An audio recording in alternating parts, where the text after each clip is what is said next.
हरियाणा की राजनीति में ही चौटाला परिवार के एकजुट होने की लगातार खबरें सामने आ रही हैं। आपको बता दें कि अभय सिंह चौटाला इंडियन नेशनल लोकदल के जो सुप्रीमो बने हैं ओम प्रकाश चौटाला के निधन के बाद उनकी कोशिशें ये हैं कि आगे आने वाले वक्त में प्रदेश की सत्ता पर किस तरीके से वापसी की जाए, किस तरीके से प्रदेश की जनता का विश्वास एक बार फिर से जीता जाए और किस तरीके से चौधरी देवीलाल की नीतियों पर चलते हुए हरियाणा की सत्ता में विराजमान हुआ जाए। ये एक बड़ा सवाल है और बड़ी चुनौती चौटाला परिवार के सामने है। दरअसल पिछले 20 सालों की चर्चा करें तो कहीं ना कहीं मुख्यमंत्री की कुर्सी को लेकर चौटाला परिवार को लगातार निराशा ही हाथ लगती रही है।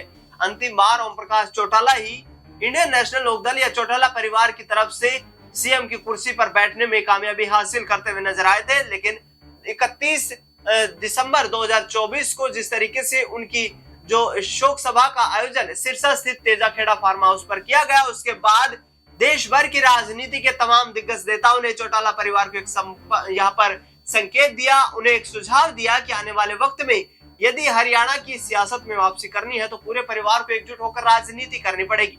दरअसल आपको बता दें कि अब अभय सिंह चौटाला ने एक बड़ा यहाँ पर बयान दिया है। एक मीडिया रिपोर्ट में अभय सिंह चौटाला ने कहा है कि दुष्यंत चौटाला और अजय सिंह चौटाला हमारे परिवार के सदस्य हैं। परिवार के सदस्यों के साथ हमारे गहरे अच्छे ताल्लुक हैं, लेकिन राजनीतिक रूप से हम अलग हो सकते हैं। आगे आने वाले वक्त में दुष्यंत चौटाला यदि हमारे साथ आए, इसके साथ साथ अजय सिंह चौटाला यदि हमारे साथ आए तो हम उनका स्वागत करते हैं। इसका साथ ही प्रदेश की नायब सिंह सैनी सरकार की विफलताओं पर करारा हमला बोलते हुए अभय चौटाला ने कहा कि प्रदेश की सरकार सिर्फ लूटने में जुटी हुई है। भारतीय जनता पार्टी की सरकार पर कोई किसी को उम्मीद नहीं है। ये सरकार सिर्फ तंत्र के द्वारा बनाई गई सरकार है और ये सरकार दिल्ली के रिमोट कंट्रोल से चलती है। सुनिए पारिवारिक एकजुटता और वर्तमान सरकार पर किस तरीके से बयान देते हुए नजर आ रहे हैं अभय सिंह चौटाला। डेयरी वाला तो गरीब आदमी है, दूध बेच करके अपना गुजारा कर रहा है, वो कोई मालदार आदमी नहीं है।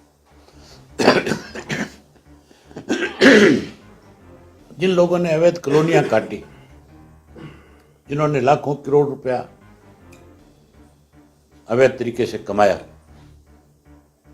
सरकार ने उनके खिलाफ कार्रवाई करने की बजाय अवैध कॉलोनियों को नियमित कॉलोनियां करने का काम किया है। उनको छूट दी है कि भी कोई भी सरकार के संरक्षण में आकर के इस तरह की चीजों को बढ़ावा देकर के कमाई कर सकता है। जो इस तरह की कॉलोनियां काटने वाले लोग हैं वो 100% सरकार के मिनिस्टरों से, चीफ मिनिस्टर से और बड़ी पहुंच रखने वाले लोगों के साथ संबंध रखते हैं और वो फिर अवैध तरीके से इस तरह की कॉलोनियां काट करके अपनी जेब भरते हैं। और लोगों को अवैध कॉलोनी से सबसे बड़ी दिक्कत क्या आती है, लोगों को प्लाट लेना तो मजबूरी है क्योंकि उसको सस्ता मिल जाता है और वो चाहता है कि मैं भी शहर के अंदर रह करके अपने बच्चों को अच्छी शिक्षा प्रदान कर सकूं, मैं भी अपनी कोई रोजी रोटी ढंग से कमा सकूं। ज़मीनें घटती जा रही है, लेकिन उस अवैध कॉलोनी में उसको घर बनाने के बाद कितनी दिक्कत है ये देखने वाली बात है। ना सीवरेज है, ना पानी है, ना सड़क है, ना बिजली है, ना पार्क है, ना स्कूल है। सरकार उसको वैध कॉलोनी जो करती है वो भी ये मान के चलो उन्हीं लोगों की जेब पे डाका डाल करके करने का काम करती है। उनके दलाल हैं, वो दलाल फिर लोगों के पास जाते हैं, कहते हैं तुम इतना इतना पैसा दो, हम तुम्हें ये सारी सुविधाएं मुहैया करा देंगे, सरकार से इसको अवैध को नियमित करा देंगे। लुटेरों का राज है। सर, आपने एजुकेशन का जिक्र किया, लेकिन पिछले 2-3 दिन से जिक्र हो रहा है कि जो 10वीं और 12वीं के बच्चे हैं उनके साथ बड़ी नाइंसाफी हो रही है। बच्चे पेपर लीक हो रहे हैं लगातार, उसके बाद सिर्फ ऑफिसर्स को सस्पेंड करने का काम करते हैं। तो पेपर लीक के लिए पूर्ण रूप से सरकार जिम्मेवार है।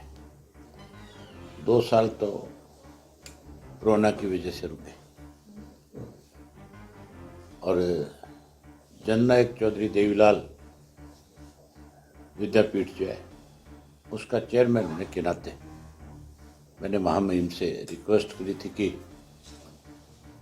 अगर आप आएंगे आकर के बच्चों को डिग्रियां प्रदान करेंगे तो उनका बहुत हौसला बढ़ेगा। ना केवल उनका हौसला बढ़ेगा बल्कि जो बच्चे पढ़ रहे हैं, जो एजुकेशन ले रहे हैं।